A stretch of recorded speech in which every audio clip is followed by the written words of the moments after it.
Bien, je retrouve à présent Claude. Bonjour Claude. Bonjour Gilles. Enchanté. Bonjour Pape. Bonjour Gilles.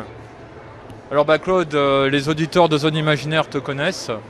Ils t'ont entendu cette année, tu présentais les différentes collections, notamment Goldorak, me semble-t-il. Complètement, oui. Qu'est-ce que tu as trouvé dernièrement dans le milieu de la collection? Quelles sont été tes dernières trouvailles? Alors, au niveau de mes dernières trouvailles, systématiquement, moi j'ai un réseau de collectionneurs. Donc ça reste toujours du jouet axé sur du jouet vintage des années 80. Donc axé sur du jouet principalement des jouets Poppy. Il y en a beaucoup qui sont friands de ces jouets-là parce que c'est des jouets pas évidents à trouver, qui sont tout en métal, donc qui ont une plus-value parce qu'ils sont assez solides et surtout ils présentent bien. Donc voilà, j'ai eu quelques jouets de ce type-là, quelques jouets de bazar aussi qui sont un petit peu qui sortent un petit peu de l'ordinaire. Et toi Pape, t'es tombé dans la collection à quel âge? Alors moi, la collection de jouets, c'est depuis maintenant une quinzaine d'années, je dirais. Mais à la base, je suis collectionneur de bandes dessinées et surtout de comics. Comics en français, donc tout ce qui était Strange, etc. Mais là, c'est une collection que j'ai finie dans les années 90 et je suis passé après sur la collection de comics en américain et principalement Marvel. Et qu'est-ce que tu penses de l'évolution des comics Marvel? Parce que ça change, il y a beaucoup de choses. Alors, c'est vrai que les comics Marvel, déjà au niveau des publications, c'est quand même assez varié au niveau des thématiques. Après, ce que je regrette un petit peu, c'est que l'univers vraiment des comics, des bouquins, est maintenant énormément influencé par les films. Alors qu'au point de départ, les films sont nés grâce aux comics. Et là, ça serait plutôt l'inverse. Donc je trouve que ça tourne un petit peu en boucle, un peu trop en boucle à mon goût. Et quel comic Marvel tu préfères le plus? Alors, j'ai un gros coup de cœur pour les Avengers. Voilà, parce qu'on retrouve pas mal de super-héros connus comme Iron Man, Captain America, Hulk et compagnie dans cette équipe. Et c'est vrai que j'aime bien les comics d'équipe. Je trouve que c'est beaucoup plus riche au niveau des intrigues. Puis les interactions entre personnages sont toujours intéressantes. Alors l'année dernière, Spider-Man No Way Home et She-Hulk n'étaient pas sortis. Alors toi, je sais que tu aimes bien Hulk et Spider-Man. Ouais. Qu'est-ce que tu as pensé de Spider-Man No Way Home? Alors moi, malheureusement, j'ai pas pu, assister à ce film-là. C'est vrai que moi, je suis resté un vieux de la génération des années 80. Donc moi, je reste encore, dans cette époque un peu figée. Donc le dernier film, malheureusement, j'ai pas pu le voir. Et toi? Alors moi je l'ai vu, j'ai trouvé que c'était plutôt sympathique, mais à chaque fois dans les films Spider-Man, je trouve que c'est les méchants qui sont pas complètement à la hauteur. Donc j'ai passé un bon moment. Voilà. Après ça va pas rester comme le film de super-héros qui m'a vraiment mis une claque.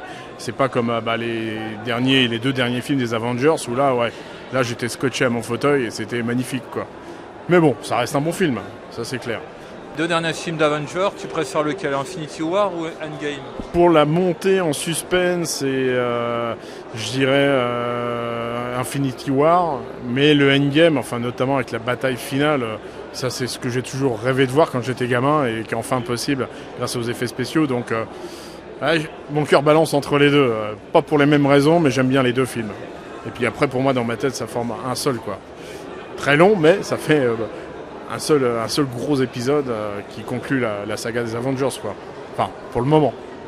As-tu pleuré à la mort d'Iron Man? J'ai pas pleuré, mais ça fait chier quand même. Après, c'est vrai que l'acteur il prend un peu d'âge quand même, et donc il va pas pouvoir faire les jeunes premiers infiniment. Mais ouais, c'était quand même un peu poignant. Ouais. Sais-tu qu'il y a des rumeurs qui stipulent qu'il y aura peut-être Iron Man qui reviendra, mais en intelligence artificielle? Pourquoi pas?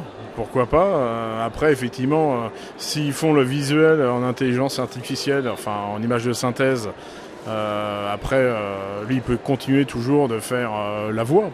Pourquoi pas? À moins que tout soit fait carrément voix de synthèse, image de synthèse, complètement une intelligence artificielle, à voir. Alors, à part Avenger, quel est ton film Marvel préféré? Il y a un film, franchement, alors ça remonte à loin, mais que j'avais vraiment aimé, c'était Blade. Voilà, ne serait-ce que la scène de départ dans la boîte de nuit avec le sang qui coule par les sprinklers là, de bouche d'incendie, j'ai trouvé ça extraordinaire. Et puis l'univers voilà, des vampires, j'aime bien. Et voilà, c'était un bon film Marvel avant l'heure. Avant qu'on ait voilà, les X-Men ou le premier Spider-Man. Donc voilà, ça reste pour moi un bon souvenir. Et j'ai hâte de voir revenir le personnage. Ça sera pas Wesley Snipes. Non, mais ça doit être... putain, il a un nom que je n'arrive jamais à prononcer. C'est le gars que, si je dis pas de bêtises, que l'on a vu dans la série Luke Cage, qui faisait le patron du club en fait. Mais je me souviens plus de son nom. Je pourrais pas te le sortir là comme ça. Mais ça peut être bien. Alors bon, Luke Cage n'est pas canon, c'est ça qui est dommage. Iron Fist non plus, peut-être tant mieux. Oui. Après la Defender, tant mieux aussi, on dirait. Ouais, c'était pas exceptionnel. Quelle série Marvel t'aimes bien? Dans les séries Marvel que j'aime bien, alors en parlant des anciennes et des nouvelles, sur les anciennes, Daredevil, franchement c'était super et aussi bien lié au personnage de Daredevil qu'au personnage du Caïd, qui était vraiment exceptionnel. Ça c'est certainement ma série préférée. Et dans les nouvelles séries, quand je regarde... peut-être la série Loki, c'était pas mal.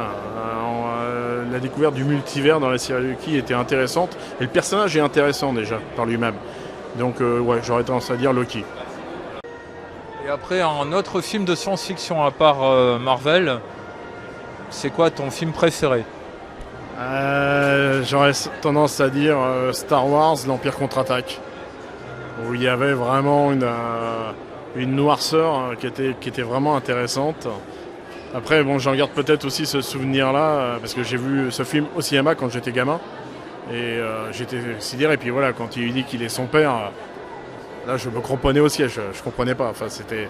Et visuellement, voilà, c'est un film qui est vraiment très, très intéressant. Peut-être le meilleur de tous les Star Wars qui est sorti. Et voilà, c'est mon film préféré, en tout cas. Est-ce que l'épisode 8 est la pâle copie de l'épisode 5? Ouais, enfin, ils essayent de faire du réchauffé. Hein. Mais ils pourront pas retrouver la magie de l'époque et ils auraient mieux fait de partir sur quelque chose qui aurait vraiment été la suite, telle qu'on a pu la découvrir dans les romans ou dans les BD, que d'essayer de faire un nouvel univers qui est effectivement plutôt une pâle copie. Que penses-tu d'Oxford Galactic Day 2022 pour le moment? Alors je dirais pour l'instant c'est sympa, on a fait quelques rencontres avec des gens qui sont passés sur les stands avec qui on a bien discuté, c'est cool, donc ça a bien démarré. Il y a un bon choix au niveau des stands, différentes thématiques, des choses à regarder, des trucs qu'on peut faire des achats, plus toute la partie à l'étage où il y a les jeux et ainsi de suite. Donc non, ça a l'air bien, hein, voilà, faut que les gens viennent surtout, c'est ça qui est important, qu'ils profitent du beau temps pour sortir de chez eux et qui viennent jusqu'ici. Ça sera formidable. T'en as fait combien d'AGD? J'en ai fait celle-ci. Alors j'en ai fait en visiteur. J'ai dû en faire 2 en visiteur.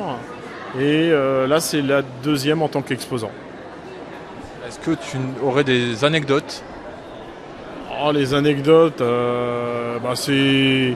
Si, tiens, il y a une anecdote, c'était l'année dernière, enfin l'édition d'avant, où on avait bien rigolé avec les cosplayers de l'univers V.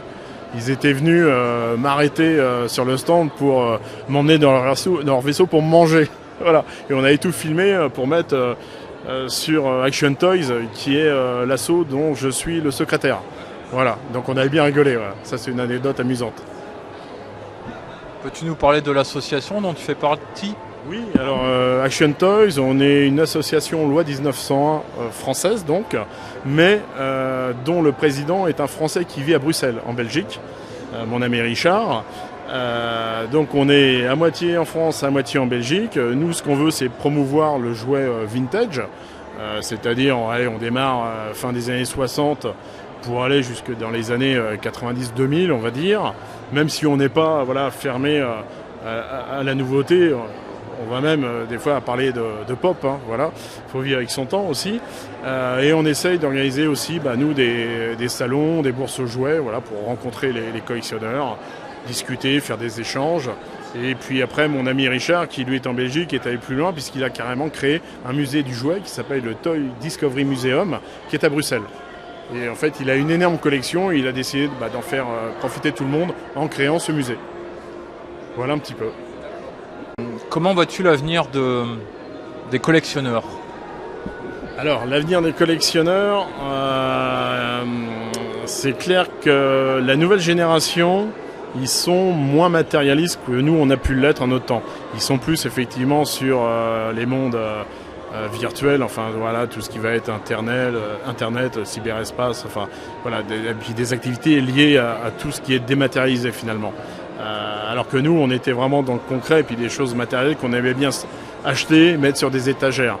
Alors, je dis pas que la collection en tant que telle elle est terminée, elle va s'adresser peut-être à un nombre de gens un peu plus restreint, mais bon après c'est aussi en fonction des produits que l'on a à disposition. Moi quand j'étais plus jeune, on trouvait des jouets vraiment de qualité dans les supermarchés. Maintenant c'est pas vraiment le cas et on est obligé d'aller dans les boutiques spécialisées et c'est plus du tout les mêmes prix, donc ça s'adresse plutôt à un public d'adultes. Donc les gamins pour qu'ils deviennent collectionneurs, soit ils ont des parents qui le sont et puis ça va peut-être les influencer pour l'être. Après les autres, ils vont peut-être plutôt se contenter de jouer à des jeux vidéo qui peut-être eux-mêmes seront complètement dématérialisés. Donc il n'y a même plus le rétro gaming tel qu'on puisse le connaître, puisqu'après vous achetez des fichiers, enfin vous y avez accès sur une plateforme, ça s'arrête à ça. Donc je suis un peu circonspect sur l'avenir vraiment de la collection en tant que telle. J'espère qu'il en restera des collectionneurs parce que quelqu'un qui est collectionneur, je pense que ça, quelque part, ça le construit un petit peu, ça le structure. Donc, voilà, j'espère qu'on n'est pas en train de vivre la fin d'une époque, entre guillemets. Et qu'est-ce que tu penses des collections avec les imprimantes 3D? Alors là, moi, tout ce qui est impression 3D, j'apparenterais ça à du maquettisme, sauf que là, on crée ses propres maquettes. Voilà, c'est différent, c'est un univers de collection aussi, où on est à la fois dans la collection, mais surtout la création, on fait quelque chose de ses propres mains. Voilà, on imprime d'abord en 3D, donc il faut maîtriser un peu quand même les fichiers informatiques, puis après on passe vraiment dans quelque chose qui est matériel, physique. Voilà, il y a eu du travail un petit peu d'artiste, de peinture, ainsi de suite. Donc je trouve ça plutôt intéressant. Alors moi, quand j'étais plus jeune, je faisais pas vraiment de maquettes. Enfin, j'en ai fait, mais c'était pas très très belle. Donc c'est pas mon délire, mais je trouve ça plutôt sympathique, quoi. Est-ce que l'association a un site internet ou une page Facebook? Oui, alors on a sur Facebook, c'est Action Toys Belgique. Et on a également un deuxième groupe qui s'appelle Kidult Conso, où là on parle plutôt de culture geek au sens large. Ce sont des groupes privés, donc pour y rentrer, il faut nous faire une demande. Et tiens, voilà, on a écouté l'interview, on a entendu parler, on voudrait rentrer dans Action Toys ou Kidult Conso, et puis on acceptera les gens bien volontiers. Le but, c'est de passionner. On n'est pas un groupe de collectionneurs de jouets où les trois quarts des publications parlent d'achat et de vente. Nous, c'est pas notre truc. Je dis pas qu'on n'achète pas et qu'on vend pas, oui bien entendu on le fait, mais c'est pas la vocation de notre page Facebook, enfin de notre groupe Facebook. Nous on est là pour le partage, voilà, que les gens nous montrent leur collection, c'est toujours agréable de voir des belles choses. Je suis abonné à Kidult Conso, grâce à Bruno. Voilà. Écoute, je te remercie pour l'interview. Je t'en prie, merci. Si tu as autre chose à rajouter éventuellement. Non, venez nous voir surtout, voilà. Merci beaucoup. Merci à toi. Bon salon.